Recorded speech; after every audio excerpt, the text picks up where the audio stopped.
On episode 35 of the Whitetail Edge Podcast, Ben and Javin are at the new Whitetail Edge headquarters discussing summer bucks, food plot preparation, gear breakdowns, and a little bit of life in between.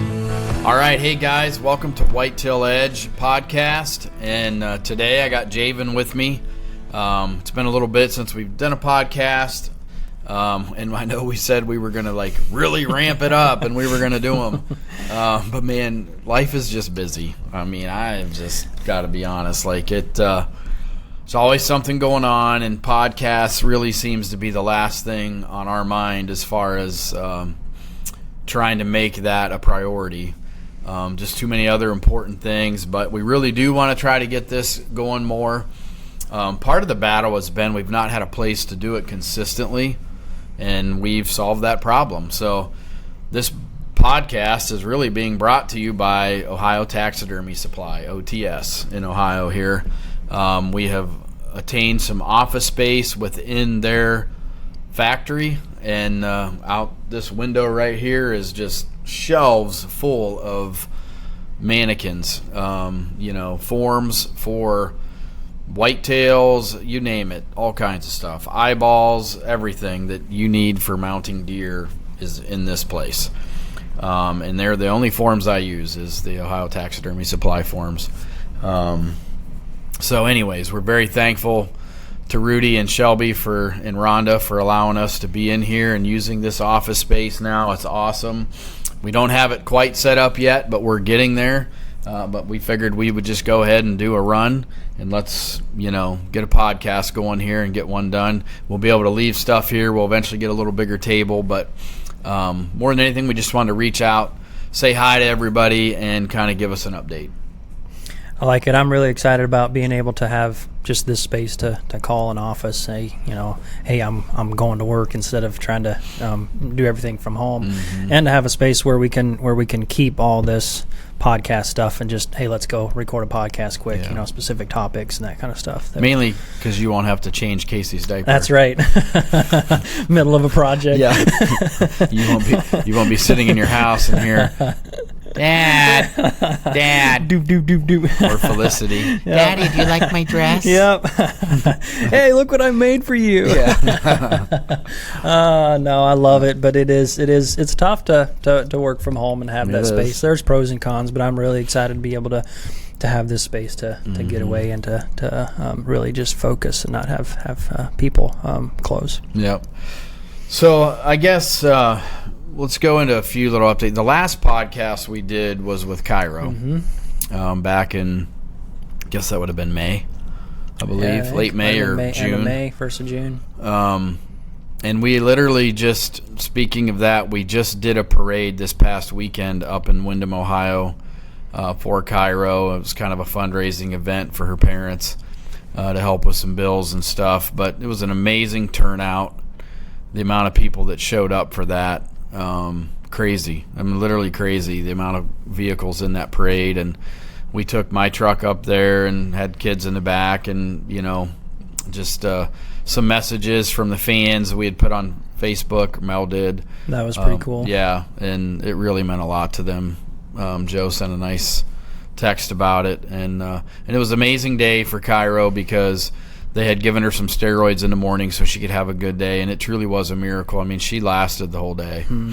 And I got to talk to her a little bit and give her a hug. But, just giving you guys all an update, if you have listened to that podcast, she knows her journey. She had a good message to give to people about her relationship with God and how she feels about everything. And if you haven't listened to it, I urge you to listen to it, because everybody should listen to that podcast. It gives you a different perspective on life and absolutely just different things. But Cairo's not good. She's at towards the end of her journey, I would say. God just has different plans for her. That's just all that's all we can say. He has something else in store. So just pray for her family. Pray for Joe and Jamie, her parents. It's really important, and they know everybody loves them, and the amount of turnout that we all showed up for them really meant a lot to them. I know it did, but it's not going to make it any easier for Joe and Jamie. When the Lord finally takes Cairo home, Cairo's just such a sweetheart. I mean, it's just gut wrenching. But we face these trials and we got to go through them. Yeah, it's so hard to see, and there's some things that we just don't understand. Yeah, that's right. And you just have to trust. We do. And I've seen so many good things that I know that the Lord is real. Absolutely. I mean, I've just seen too many things that but we're just we're not meant to go to through life. I don't think without any kind of heartache or try. We're just going to face it. But okay, now we get that out of the way. So you got a big deer. Yeah, I'm super excited about the deer that I'm going after. Wasn't something that I was expecting, or just kind of surprised. He was on the first camera that I placed this summer, and didn't know what to expect. I hadn't run cameras on this farm for a long time, and so it's not a deer that I'd followed from past years. We were gone there for a couple years, and it was a complete surprise, but super excited and blessed that I get to just have another year of chasing a good one. Boy, there's a really nice one there too that just needs a year. Needs another year. If that deer gets through. I hope. He hasn't been on camera for a few days, but I'm not super worried. Only have 2 cameras on that farm, but if he could have another year, he could be something really special. Yeah, there is a lot of bucks this year. There is. I can't remember a year. I don't think that I've seen this many racked bucks. Are you talking specific like large deer, or just in general, male deer in general? And even bucks like 120 plus. Mm-hmm. Like it just seems like every deer that shows up is at least 120. Because a lot of other people are saying because of the wet spring. Yeah, is that what I don't it know is, if that has anything to do with it or not. What is it? You know what I've heard? This is something I have heard, and I don't know if this is true, but everybody always relates it to the wet summer, that everything's nutritious. Mm-hmm. But I've heard that actually plants produce more nutrition in drought years because they're pushing everything out of the roots to survive. Interesting. That's what I've heard. Yeah. So I don't know. So I don't know if that's the case. Maybe somebody can comment if they really know that answer. Do plants, we could Google it maybe. Some good biologist that knows their stuff. Do plants, let's Chat GPT. We have Siri. I don't know if Siri knows. Let's find out. Yep, I'll ask Chat GPT. Yeah, you do. You ask Chat GPT. Do plants produce more nutrients in drought years or wet years?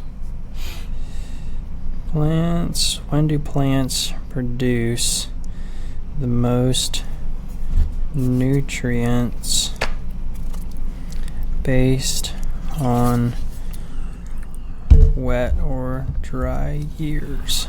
We'll see.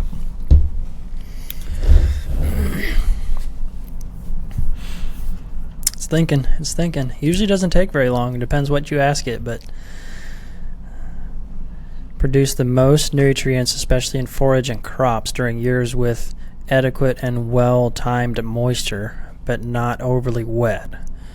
So obviously, if you're have sitting water or flooding, obviously, plants can't survive. But it says in wet years. To me, it would make sense that wet years would make everything more vibrant. Stuff grows more. I would think, but like I said, I've heard that rumor that people said that drought years are actually, or drier years. I don't know.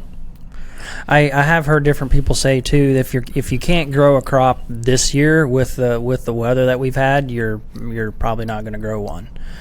You mean like if your plot didn't do good? Not just plot, but even farming in general. If basically if you can't grow corn with the weather that we've been having, you suck as a farmer. Yeah, right? You need to hang it up. Hang it up. Go work in a factory. But I feel like I would attest to that because I know one thing: the weeds love to grow this year. My goodness. Well, and I think the timing with a lot of the rain or the wet that we've had have allowed the farmers to get get their crops in. It hasn't been super wet like in the spring when it was time to plant corn and that kind of stuff. But then, boy, the past month and a half, like we've had a lot of moisture. Yeah, we've struggled with logging jobs this sure. time. I mean, typically in June, July, you're not struggling with wet weather, and we have struggled with wet weather, especially in southern Ohio. Some of the logging jobs we've had going on down there. I mean, literally, rains washed bridges out on country roads and caused problems. And my logging crews have just suffered trying to get anything done. But looks like the we've forecast got some dry weather now. Yeah, it looks like the forecast maybe is almost maybe a little bit nervous about now getting fall plots in. Like, how's it going to look like the next 3 weeks? We just planted Kentucky the other day. You and I did. And there's no rain in sight. Yeah, which we knew that, but we just had to get it in. And we drilled it, so there was moisture in the ground, so that was one of the reasons why we chose to drill, especially with the eco drill. It's kind of it's its own fashion of a no-till. It's not your conventional no-till drill, but it has its own way of drilling into the ground and packing it back down. And it typically does great for me for food plots and corn and whatnot. Your corn's doing great. Yeah, it looks awesome. Yeah. And I mean, we did that video about, using the plot boost on it, or I think it was the nitro boost. And people wanted to know what, they wanted to see the results later. And I just got to be honest, like, there's no doubt in my mind it helps. Like, it does work. And I think next year we'll do a test. Yeah, side by side. We'll do a row. We'll plant some corn. We'll do a couple rows with it and a couple rows without it. Yep. And side by side. But this has been a great year to grow corn. Yeah. So, like, the weather with the heat, the rain, humid. Humid, the corn has just grown. Yeah, I mean, popping. You could throw it in the back of your truck, it's going to grow. And so I can't, it's hard for me to do that comparison because I knew that's what everybody's going to say. Well, this has been the best year ever to grow corn. Yeah. So that stuff still sucks, but it doesn't suck. I mean, like I've seen corn good loves results. Nitrogen. Yeah, and this is actually, I'm excited to use it on my screen that I planted super late. So I actually just got it in the mail the other day is the nitrogen from Deer Grow, and I'm gonna hammer it with that. We have to do that at the couple places. Yeah, I'd say. So I'm excited to see. But it that. also makes the weeds grow because weeds love nitrogen also. And this has been a great year for weeds. That's the only problem. Like if you don't have a Roundup ready crop, it's tough. But like with the clover plots, I've really kind of battled the weed intrusion this year with the clover plots. So anyways, but it's just part of it, and a lot of times some days I just feel like we waste so much time messing around with these things. Is it really necessary to have a perfect food plot? Yeah. I mean, these big bucks are like, they're going to be where they're going to be. And I don't know. Like, I struggle sometimes with this whole sometimes going you just want to go back to hunting permission farms and just going into without a lot of prep. But it's one of them things too where it definitely does, like, it's fun to work on land. It is. Like, I love it. And I like to see changes and I like to see what we can do. But it's like I said the other day, like this place that we put some plots in Kentucky, there's never been food plots there. So we'll see how that works. And we know there's good deer in that neighborhood, and we've had pictures of them last year and this year. And if all of a sudden things change, then I don't know. Yeah, we might go back and things don't look better. We may be like, well, the intrusion factor here didn't help. Yeah. I don't know. So we'll find out. But what I was getting at, though, there was a lot of bucks this year. I mean, just a lot of rack bucks, a lot of good-looking bucks. Do I have any, like, mega slobs? No, I don't. I mean, I have, I don't know, maybe one deer right now that I'm getting pictures of in velvet that I feels like a legitimate booner, gross boon type deer. I'd say hammerhead. The one that I'd say that deer's mid-70s for sure, and he's a 6-7-year-old deer. Yeah, that'll be a fun one. This is his year to die. If it's if we can get on him, but he is a hard one. Like, I just don't see that deer a lot. Yeah. But then I know where there's a couple real hammers, but they're not on anywhere I can hunt yet. But they could get there. They may make their way over, you know. Well, and it's early still, and the bucks haven't made that transition yet, so it's no telling what's going to show up on cameras here in the next couple weeks. Yeah, well, that's just it. Like I've talked before, you know, like I even said on the Illusion Deer Society podcast, was that, you know, velvet can be fool's gold. Absolutely. You know, like deer switch up. I think some states deer don't switch up as much, you know, like. And I don't know if you guys heard that podcast on Deer Society that I did with them, but and I think I even talked about this just the other day on the Drury's had me do one on their podcast. But you know, it's one of those things where I feel like certain areas, so like in Ohio or Kentucky or a place where like you can feed deer and baiting's legal and all your competition is baiting deer and feeding them, I don't feel like those deer switch up as much. I don't feel like their patterns, their summer to fall patterns are as drastic. And part of that is because of the food source that you're giving them. They're there. Mm-hmm. You know, now they may not like all that social pressure, which happens with feeding like that. Yeah. So they can still, like I noticed, they can move off. It just depends. Like, but I see less of a change up in those kind of states. You get into states like Illinois, Missouri, places where you can't bait, I noticed that the deer show up that I didn't have all summer. Yeah, that makes sense. And I'm okay with that. Like, you know, I'm not getting a ton of bucks in some of those states right now on my cameras, and I'm okay with that. Yeah.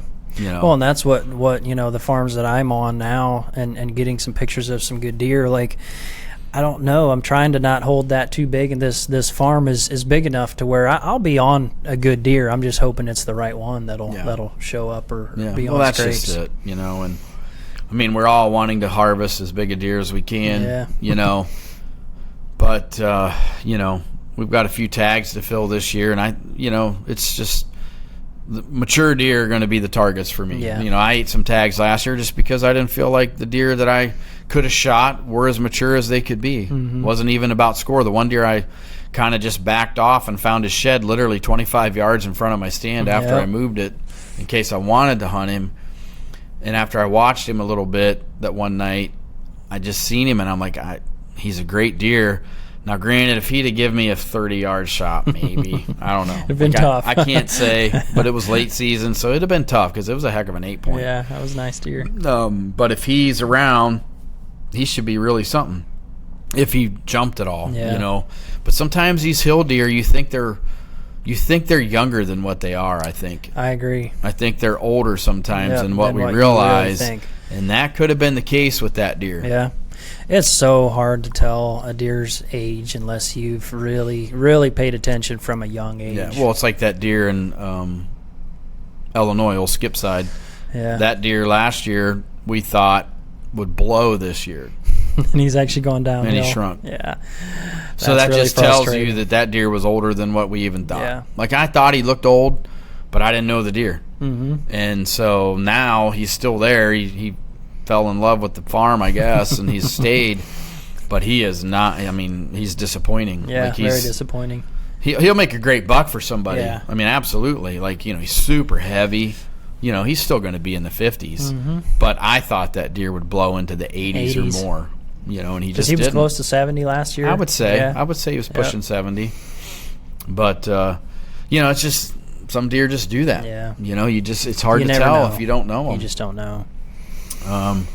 One of the biggest deer I ever shot was the smallest body deer I ever shot. You know, my first 200. I see and hear that more and more of, like, a small body deer puts so much of their much of the nutrients that they take into their new bone growth.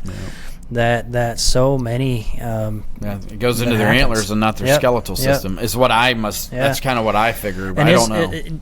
But then there's deer. I assume that's a genetic thing. Could be. I mean, there's deer like Ranger that I killed that was 215, 212. That deer was freaking giant, big bodied, big old sucker. Yeah, you know. Titus was a good sized deer, you know, and he was well over 200. It was the Ohio deer that was 204 that was a small bodied deer, but he had a giant rack, big old thick heavy. It was just kind of surprising, but maybe he had just rutted so hard. Sure, I don't know. Well, deer, just like any other, the genetics there's so many variations and so many, different things that can be a factor that it's hard to really pinpoint. Yeah. With that being said, talking about like getting pictures and stuff, I have these cameras sitting here because I wanted to really show people this. So this one is a Deceptor Max 2.0 right here. Or actually, no, this one isn't the 2.0. This is just a regular Deceptor Max I had in the truck. But this is the Spectre 4K. They've also come out with the Deceptor Max 2.0. And the 2.0s, there's a Fusion Max 2.0, which actually I have that right here. I have this 2.0. And this is the Spectre 4K. But this is one of the coolest things about these cameras. They don't have an SD card. There's no place to put them. That's gone. And that is such a nice feature, because how many times do you get a message, on your app that says, reformat your SD card, or there's a problem with your SD card, or the SD card is preventing it from sending pictures. So many corruptions that can happen in an SD card. And this eliminates that problem. Hopefully. Yeah. Like, it's new for us, new through Stealth Cam.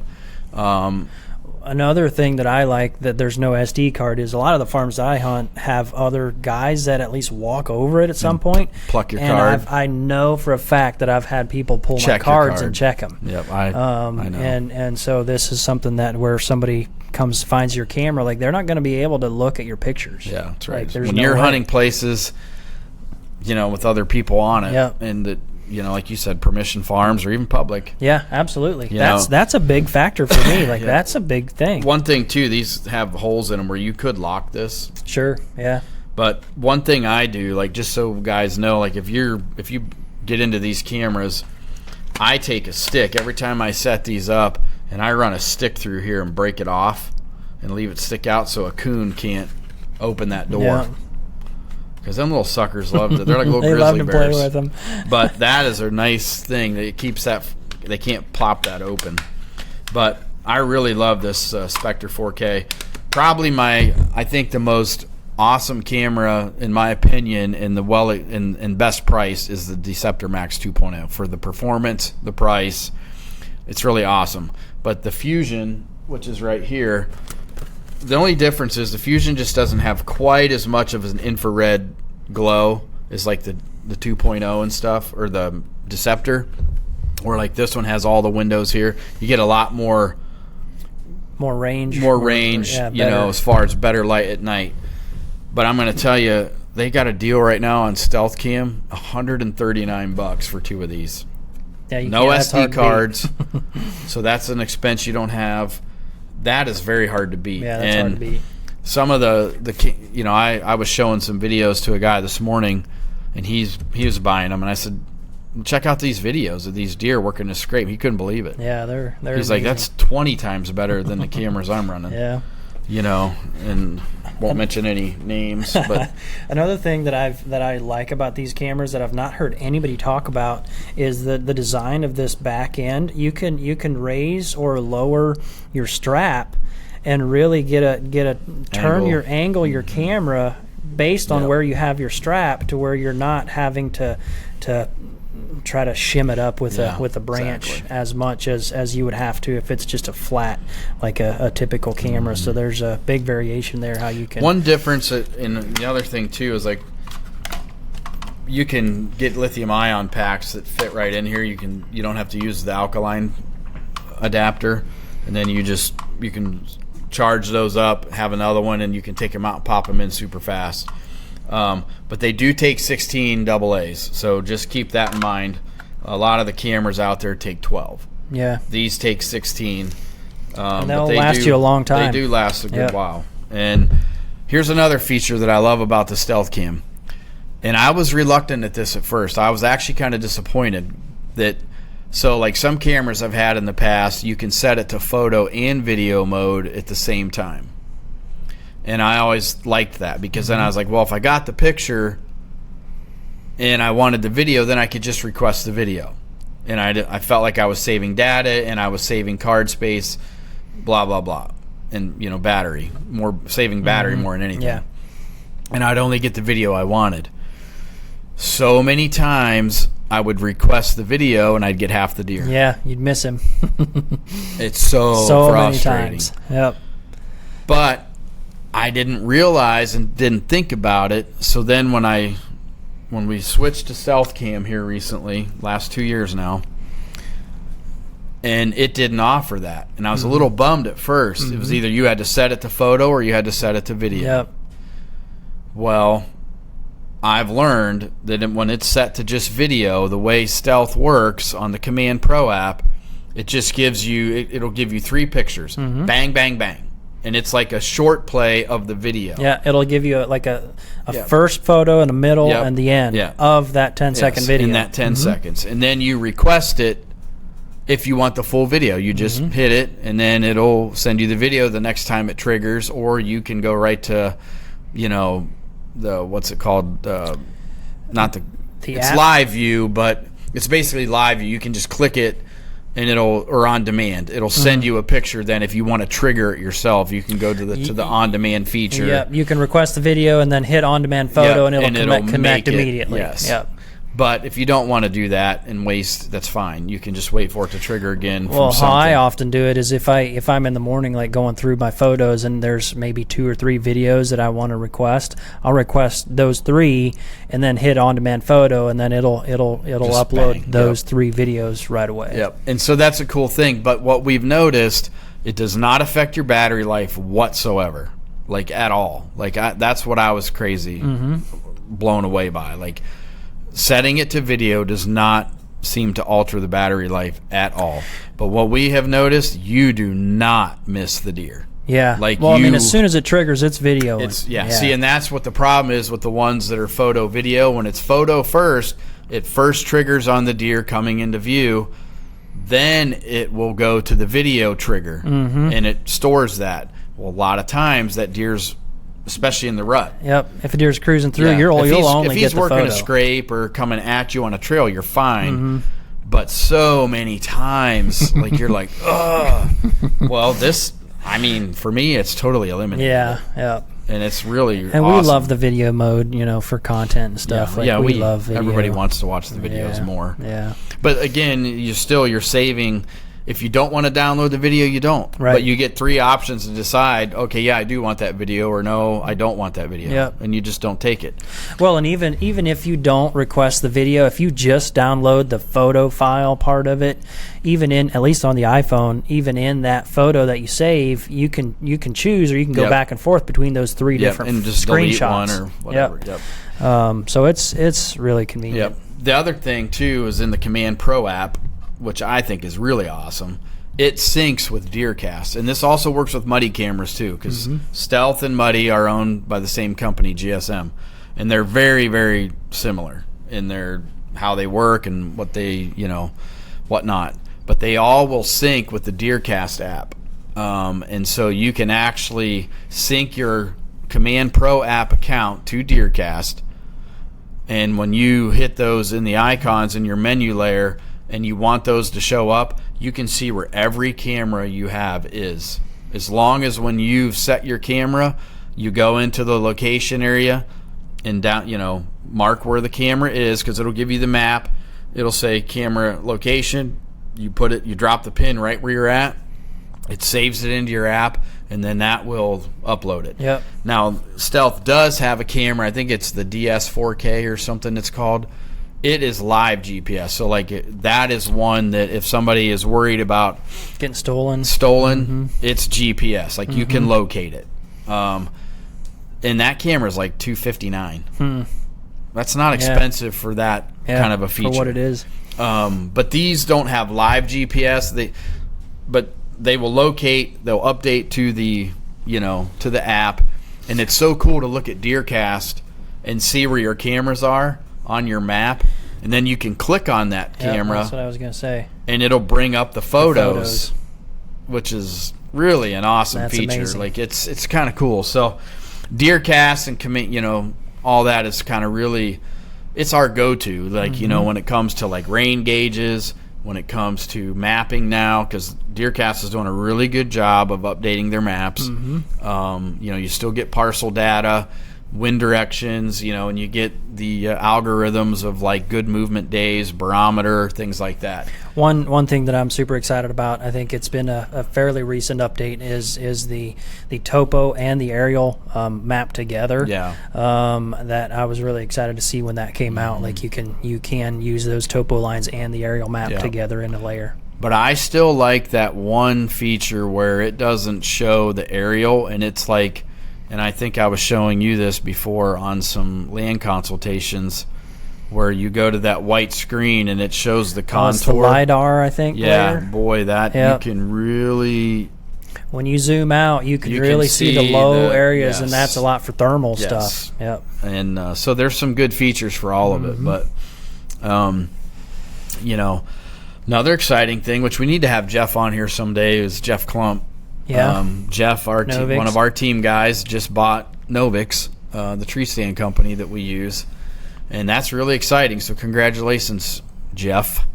And so some good things coming down the pipe there, and things will really get rolling with steam, I think, this coming year after January. You know, he'll have some time under his belt, and the team there, they'll all be Taylor Larson and all those guys. They'll be working hard on getting, you know, things rolling, some new stuff we're talking about coming down the pipe. But right now, I still feel it's really hard to beat an Echo or a Hilo. Yeah. I just really do. I mean, and the 20-foot stick is my go-to. I love that 20-foot stick. I mean, I just love that thing. But it's so light. And the way they clip together. Yeah, it's really, just, it's really safe efficient. for guys to climb. Safe. Yep. You know, so...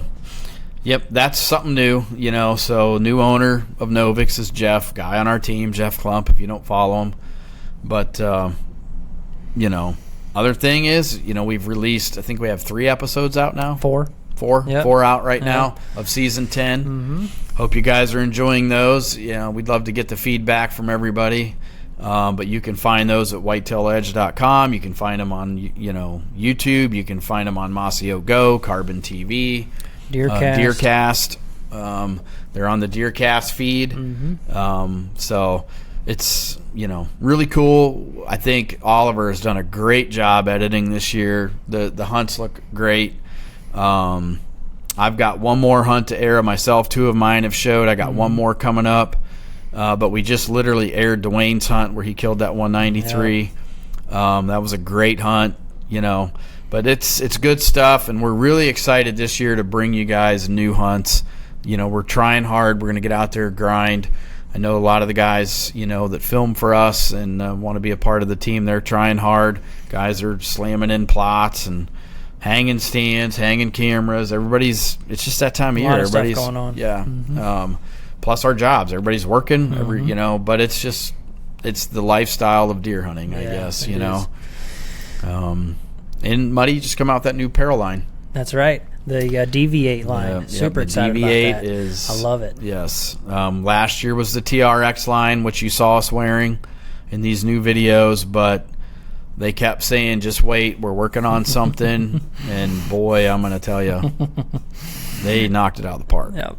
And the price points are ridiculous. Yeah. I mean, for the money, it is a blue-collar guy's dream for the quality of this clothing and how it feels. I mean, they've got bibs, they've got vests, they've got jackets, bow hunting jackets. Everything has it's designed specifically for certain uses, and I'm going to tell you, you're going to love it. The DV8, I think, was specifically built for bow hunters in a sense. I think, too, with the super quiet layers of where they put certain materials to be super quiet. I just can't get over how nice it is. It's amazing. And, you know, and I'm not saying this just because they sponsor us, but it truly is unbelievable stuff. Yep. Like, it's awesome. And I can honestly say the rubber boots that Muddy makes are the most comfortable rubber boots I have ever worn in my life. And I've worn the snot out of Lacrosse Burley's coon hunting, you know, all my young life into, you know, just a few years ago I stopped running dogs.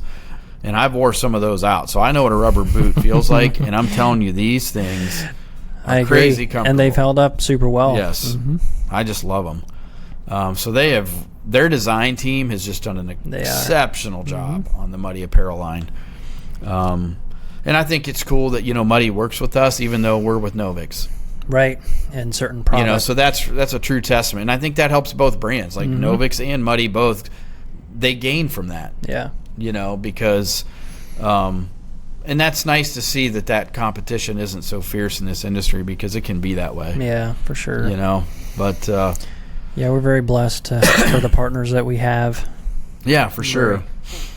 Yep, and good old faithful Black Widow Andy, he's still with us. We love it. He's been one of our him and Danny have been from Redneck. Him and Russ they've been two of my longest sponsors. So really thankful for them. Mossy Oak is getting real close there in that longevity span. But anyways, so I don't know what else is there to cover right now. I mean, what's some advice we can give these guys this time of year? I guess guys that are switching cameras is something that I'm looking at doing here in the next couple weeks, especially trying to monitor the deer that I'm after. And I'm really going to focus on that one deer. If I can, if he's going to be around, that's what I'm going to focus on. But I am going to move cameras to specific scrapes that I can specifically hunt for access. And I'm just going to let the cameras tell me what to do. Yeah. Well, and beans are going to be drying down here shortly, so a lot of deer on green beans right now, eating the flowering pods, and not so much the pods, but the blossoms on top of the beans, and nipping those off. And once those beans turn yellow, they quit doing that, and they don't really hit them beans till the beans dry and fall, or hang low. Then they actually start eating the bean pods themselves. But right now, I don't think they so much eat the bean pods. No, they're eating the tops flowering off now. Still, yeah. And they're in alfalfa, they're in those beans right now. But a lot of that's going to change. Acorns are going to start falling. Well, that's what, when I was younger, I learned this the hard way. You would watch deer in the fields and watch your cameras, check your cards and stuff until the deer disappeared. Then you would try to go find them again. Well, the past few years now, I've learned that if you make that switch early and then just wait on them, then you're a step ahead rather than waiting for them to switch. And, I noticed the other day I was in the woods, and I did see some actual red oak acorns on the ground, like it had blown down from some wind. But I haven't seen a ton of acorns yet. And I walk a lot of timber, so I just haven't noticed a ton. I don't know what other people are seeing. Is it the red acorns, the red oak that drop first typically? Or I don't know that they typically drop first. It's just that's what I happen to see. Those were the first acorns I've seen. Okay. Now they were prematurely on the ground, and I think it was because of that strong wind. But it told me that those trees were producing. Yeah. But I just haven't noticed any trees really starting to fill out with acorns yet. Yeah. So, I've seen a couple when I was in Illinois the other day. I saw a few there. Because last year there was, it was like walking on marbles in some areas. And that makes tough hunting if you have too many acorns. Oh, yeah. Well, it definitely makes the deer not have to do a lot. Yep. It's hard to pattern them if there's too many. And that's something that you can do right now is go out and glass for acorns, and that'll often tell you where it's going to be. And it's actually a blessing and a curse. It's a blessing because acorns can help deer survive. Sure. They're not moving as much. They're not walking in front of other hunters as much. But that means they're also maybe not walking in front of you as much. And it's also harder to access them acorn flats. Yes, for sure. You're being way more intrusive. So if you can find some white oak or something hitting on a tree line or on the edge of a field somewhere close to a water source or close to beans or alfalfa, and those white oaks are there or red oaks and they're falling in the field edges, they love that. That's a great place to be. I've noticed, because for one, those acorns are so easy for them to eat because they're in that hard, dry dirt and they're just sitting on the top. They're not digging for them. They're just like vacuum cleaners. So easy. Yeah, like on my back roads where I live, when it's all gravel and dirt, when the acorns fall, you literally have to just be careful because the deer are in the middle of the road every night. Eating them off the every gravel. evening.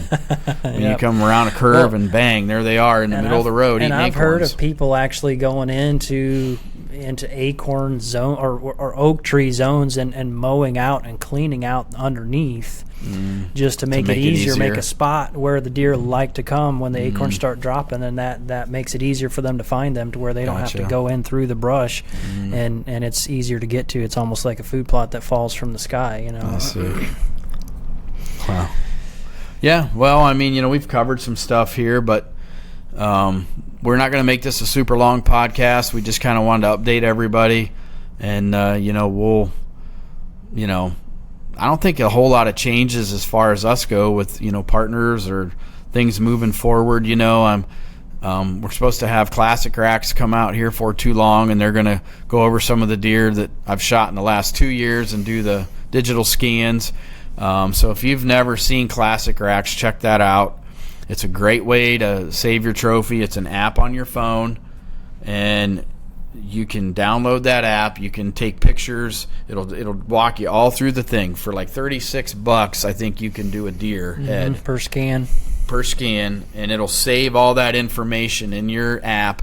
And then if you ever have a house fire or something like that, or you just want a replica made, they can take that and actually, you know, make that an identical match to your deer. It's unbelievable. And if you want them to do it, you know, just because you want a replica of your deer, they can actually come and scan the deer for you with their digital scanner. It's truly an amazing thing. You know, and for the price point, I don't think it's crazy. You know, they charge by the inch. I don't know exactly what it is right now, but, you know, if you've lost a trophy in the past or whatever, I don't know that there's any amount of money that can replace that. Replace those, you know, memories. Those memories. Absolutely. So check it out at classicracks.com. I think you'll like that. I really like the little mini replicas that you can get with those too. Great gift ideas, Christmas gift or whatever. You know, if you have a loved one that is a big hunter, and you know, hang it from your rear view mirror, or have a little pedestal on your desk or whatever with a mini replica is really cool. They made me one of scissors, and it's really neat. It's really it's unbelievable how identical, how detailed it is. It's crazy. Absolutely. Like, and it's just a little mini, but it is like exactly. Yep. It's nuts to me. Crazy. I'd like to get one of Ranger. Yeah. I think that'd be neat to have one. So I'm going to talk to Mowdy about that. There you go. But good guys too. You know, Mowdy's a good dude, and so yeah, check that out at Classic Racks if you're looking for something like that. Yeah. So I don't know. You haven't got your form yet, have you? Your 30-incher. I have, yes. Oh, you I have did it. get Yep, it? I got it the other day. Got my dialed sight and just starting to piece things together. I actually need to just take it to Miller Gun and get them to switch my rest and everything else. So yeah, so I don't know if anybody knows that, but Prime come out with a 30-inch axle to axle. Yeah, because there's a lot of guys that love a short bow, and if you want a short bow, you need to check out the form that's 30 inches. It's a little firecracker. It's a sweet little bow. Yeah, I shot a turkey with mine this spring. That sucker's full of zip.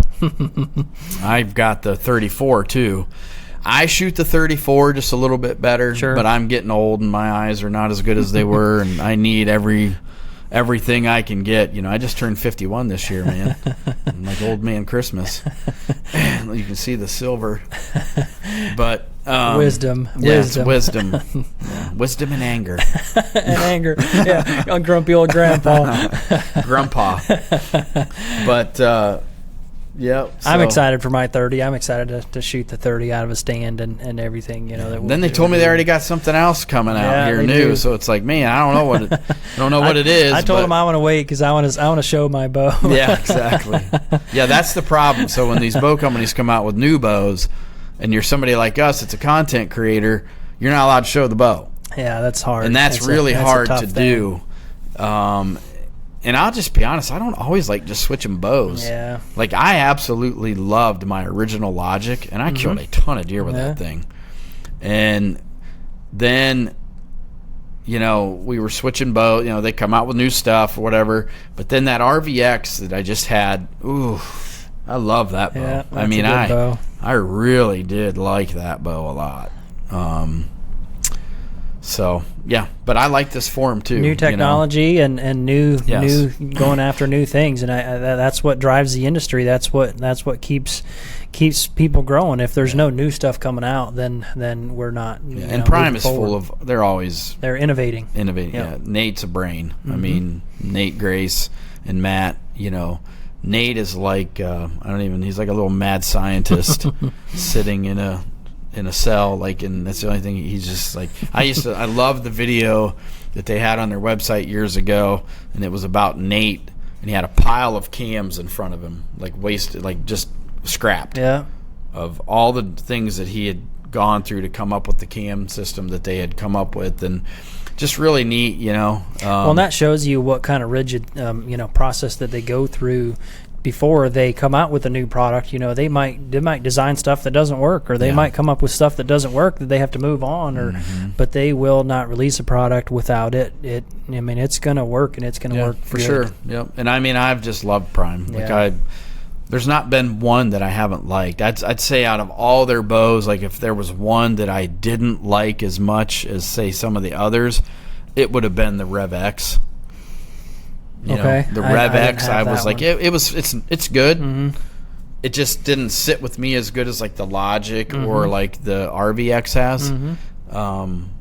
But a lot of times you just don't have time to settle into one. Yeah, either. That's the thing. And once you get used to a bow, and some of that stuff is personal preference. The Logic versus the RVX versus the Form now. Like some of that, it comes down to personal preference and what feels good to you. Yeah. Well, yeah, because I went through a spell there where I wasn't being sponsored by a bow, and a guy had given me a great deal on a Hoyt Carbon Spider.